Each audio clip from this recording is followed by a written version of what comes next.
О, Фрульчик, ne bra, сколько zim, valalalalayin. Короче, görünmedim lan, ne lo?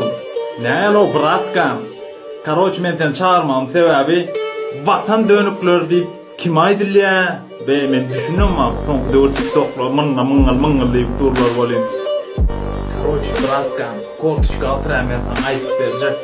Vatan dönüğü deyip kaçan çağıran ya ena tam görürsün gelip yollar açılsın ne kıygırsam vatan dönüğü olyamışım. Vatan dönüğü kaçanla adaleti istiyorsan vatan dönüğü olyamışım. Vatan dönüğü kaçanla Türk'ü gidip o tayda işler kulu uğratan vatan dönüğü olyamışım.